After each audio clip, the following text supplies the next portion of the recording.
Hello YouTube.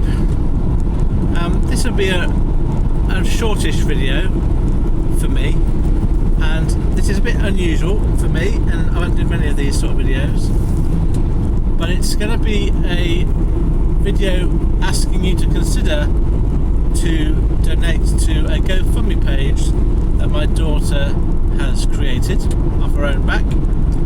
And before I launch into the actual reason for the donation, I want to give you a bit of context about me and me as a person and me as a parent, which I think is relevant in this context. So first of all, I've never really been somebody that donates money to charity, or no, let's put it another way, felt comfortable doing it. I have done it, but it's more kind of when you're sort of forced to by such a situation to do it. And I have quite a lot of money anxieties, and I'm trying to sort of cover my own expenses.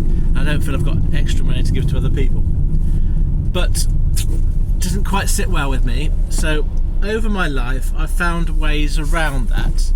I mean, I have donated money. The one example I give is the poppy appeal every year. I kind of give a little bit of money to that, but I'm very self-conscious about it. I don't wear the poppy because it's drawing attention to myself. I'd like to give a bit of money to that because I think it's a worthwhile cause. I don't do a lot, to be fair. It's very minor and it's nothing to write home about, but it's just something I have in the past been able to give a bit of money to. But what I've done to mitigate my sort of my anxiety about giving money is I've tried to do things in my life where I've spent time to help people. So there are two main parts which I would say. In my 30s, when my children were young and at primary school, I volunteered to be a school governor. I did that for 8 years, ending up for a couple of years being the chair of governors. And that was basically donating my time and effort. And then in my 40s, when I was changing career, I did choose to work for a charity, and I spent 10 years working at a charity. And the way that I saw that's my way of giving something back to society through my efforts and time. It was a reasonably poorly paid job, but it was very fulfilling in terms of helping other people. And I always thought, well, I want to be in a position where I can afford to give money to charity. But there are so many good causes and charitable causes that it's really hard for me to kind of pin down one or two that I would focus on. My other experience of charitable giving would be in the high street, sort of people sort of shaking a tin or whatever, and that's like the worst situation for me to have to want to give money. Because of my social anxieties, I just avoid those completely. I think like a lot of people do. I'm not going to engage with someone in the street wanting to sign me up for something or take money off me. So I'm really not a great advocate for giving money, but that is who I am. And I hope in the future I feel I'm in a position where I can give more money to good causes. I think it's something, because I live in a Western civilised country, there should be capacity for me to be able to afford to live and give money to other people.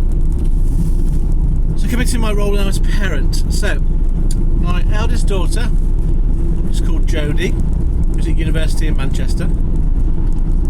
When she was about to get to university, she spent some time in Honduras, and that was through an organised gap year through Project Trust, and they were a really good way of doing it. In the end, because of COVID, it wasn't a whole year. It was about 6 to 8 months in the end, but it was enough time for her to really kind of live in that culture and experience it. Now, from a parent's point of view, we were very supportive, obviously. I mean, I say obviously for us, we would be supportive of anything our children want to do. But we were also very worried because we didn't know much about Honduras, and obviously, I'll tell you what, say a bit more about that. Honduras is a South American country. I'm pretty sure it's in the squiggly bit between North America and South America. So there's about 5 or 6 countries, like around Panama Canal. And I think it's along that stretch of land, and so it's a long way away it's like an 8 to 10 hour flight. I think you have to go to. She had to fly to New York and then get a connecting flight to Honduras. So it's a long way away as a parent, and she's on her own, or she's with. She's not with any family. She's with. She wasn't on her own literally, because she was with other people who went on the trip. But it's the first time that she's really kind of left home for a long time, and we didn't have much control over it. And so that we were quite anxious about that, but we had to let her go. And she had a very mixed experience, let's put it that way. And part of what supported her was her relationship with the lady she mentioned in her notes, Cassie. And there were other people that supported her as well. And the bit I know about Honduras, from what Jodie told me, is it's a very, very poor country. It's quite an unstable country politically, and it's not got very much in terms of infrastructure. And so what her role was, she went there to teach at a private Christian school. Now, when we think of private Christian schools in this country, you're probably thinking of something quite the higher echelons of society. And to be fair, for Honduras, that is a higher echelon, but not because they're rich, it's just because they happen to be fortunate to go to that school. The people that go to the school are, the children that go to the school are either orphans or they have come from abusive backgrounds. There is a lot of violence in Honduras,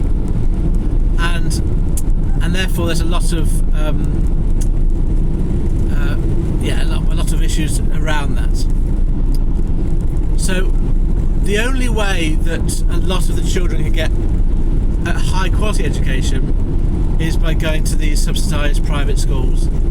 Now, I think they do have public schools. They do have public schools, but they tend to have to leave quite early to go to work on the sort of family farms and stuff. So it's not really inspiring for them. So the school that Jodie worked in was gave people a chance, gave children a chance to kind of have confidence in themselves, to have some skills, to have some knowledge, to sort of move on in life, to move on and up. And they'd be the kind of people that in the future might be future doctors and lawyers and sort of professionals, I suppose. But they have come from a background where there's nothing. They're on a subsistence way of living. In terms of the countryside that Jodie was in, she was sent to a very remote hillside village, which I think made it safer than being in one of the towns or cities. And there's nothing there in terms of infrastructure. There's very little in terms of. There's no railways. There's very little in terms of road network. There is some dirt tracks, but basically, to give you an example, if you wanted to post something to someone, you have to post it to the nearest big building, like a school or like nearest town. There's no post offices or deliveries to each house. You post it to, in this case, to the school, which is like 10 miles away from where she lived, and then she'd get it there. But you couldn't get post to the house; it's just not possible. She stayed in a house with some teachers, and then she would go to work in the school, volunteer in the school, teaching English and maths. And then and then basically the point was that while living in the country, she could absorb the culture and learn a bit of the things for herself. And she learned a lot of stuff that was helpful and was positive.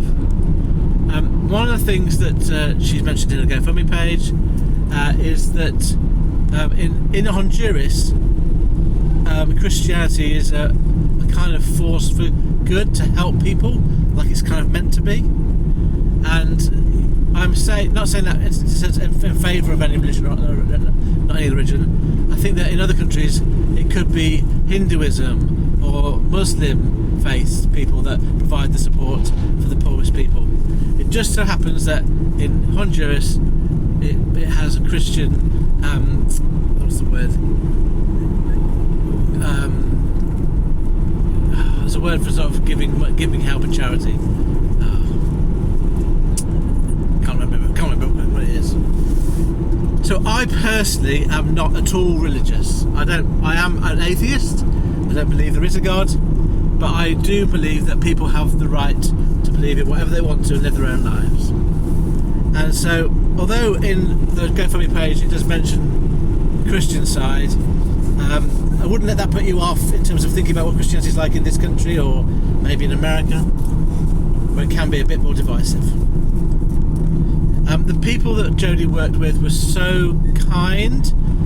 They were really kind. They had nothing, but they gave everything they had to welcome these sort of Western teenagers that came to visit them. And I think that therefore I have a direct relationship with that particular kind of charity. I personally am really affected by children in sort of bad situations, in need or in danger, and I do react emotionally towards that sort of thing. So this kind of thing really pushes all my buttons. It's children, it's my daughter, it's poverty, extreme poverty in another country. So if you are so inclined, please consider donating some money to the GoFundMe page. Jodie's doing the Greater Manchester Run next year in May to sort of raise money for this, and it's all about providing 3 months specific support for 4 specific children. If she raises all the money, then those 4 children that she's named get 3 months of paid tuition, which would be, I think, an amazing thing to give to somebody. Now, I'm going to be honest here. If I had this message from someone, a stranger, I wouldn't donate, probably, because it's not something I would engage with. So I'm kind of really only talking to those people out there in my YouTube who do feel that they relate to me as a person. I am going to donate to this charity, and I'm using my platform, whatever it is, on this social media, on this YouTube, to reach out to people who might not know about it and might feel equally keen to support that charity. But by no means don't feel any obligation.